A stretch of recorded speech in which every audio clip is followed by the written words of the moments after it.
So an excerpt from a GQ interview came out today featuring the Clipse. Of course, you know they got their brand new album, Let God Sort 'Em Out, getting ready to drop real soon. And in this interview, some information came out exactly why the Clipse were released from Def Jam. And come to find out, it got something to do with Drake. So apparently the album has been done for about a year now, and Def Jam has kind of been sitting on it. And you know, when the whole Drake and Kendrick Lamar beef sparked up, you know, records were going back and forth and stuff like that. And they actually had a feature on the project with Kendrick Lamar on it, and Def Jam did not want that to see the light of day. They even sent instructions to them saying like, hey, can you get Kendrick to like change his verse or not say this or that, but they didn't do it. The Clipse were like, no, this is the track, this is what you're gonna get. So Def Jam offered to allow Pusha T to walk and the Clipse to walk, and of course they ended up signing with Roc Nation, which I feel like is a better fit anyway, but they ended up signing with Roc Nation, and now we're about to get the album that we probably should have got last year. But I think this is interesting because when we talking about UMG and we're talking about the relationship that UMG has with Drake, even though it's kind of rocky right now, you can see that even back then, during all that turmoil, they were actually on Drake's side. You know, like think about it, right? Now, if UMG was plotting to take down Drake's entire career, wouldn't it benefit them to allow Drake's ops to continue? But no, apparently UMG did not want that Kendrick Lamar verse on this brand new Clipse album, so they allowed both of them to walk. And with that, I feel like it would show to at least the courts is that they were still fighting on your behalf. The same system that you're trying to sue, they're literally fighting on your behalf behind the scenes. Now, of course, their reasoning for why they don't want, you know, this Kendrick Lamar verse on here, or they just don't want Kendrick and Pusha working together. It's because those are two of Drake's known ops, and it would look bad. The optics would look bad, right? Because UMG, Drake, the relationship, it would look really bad. But at the end of the day, this is the art, and this is what I get into when I talk about how the business can get in the way of the art, and that's where you start to have problems.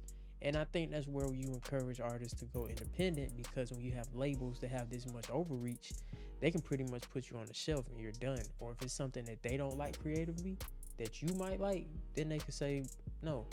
I just think it's shocking that they allow a group like the Clipse to walk.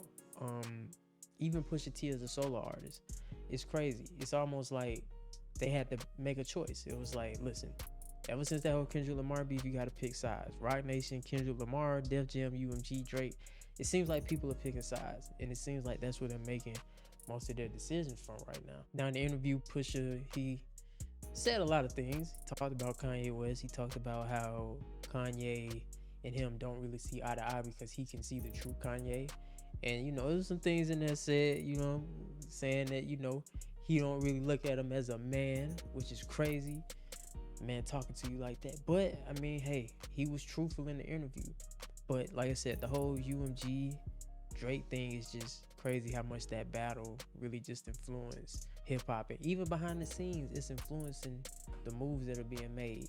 Even if it's saying, hey man, you can't put this verse on here, or these people can't work with these people, or like these people ain't cool with these people. It's getting strange. But it's not too crazy to think that UMG gonna do whatever they have to do to protect the golden goose, to protect the golden child, because regardless how people want to look at it, UMG's top earning artists are who? What? Taylor Swift and Drake. You feel me? Like, regardless how you feel about it, Drake gonna still move units. So even with them allowing the Clipse and Pusha to walk, UMG felt like, well, shit, it'll be more beneficial if we keep Drake and let y'all walk, because we know for sure we finna make a bag off this Drake catalog, and we know whatever he tends to drop or whenever he drops, we know we gonna make a bag versus the Clipse. You know, and that's not saying the Clipse are a bad group or they can't sell, because I think this album is gonna do amazing numbers just for hip hop. But you know, Drake is a pop artist, right? Drake is worldwide, whereas the Clipse, it's like if you know, you know. You know what I'm saying? Like back in the day, if you was listening to We Got It For Cheap mixtapes, like if you was that deep in, then you know how much this album means.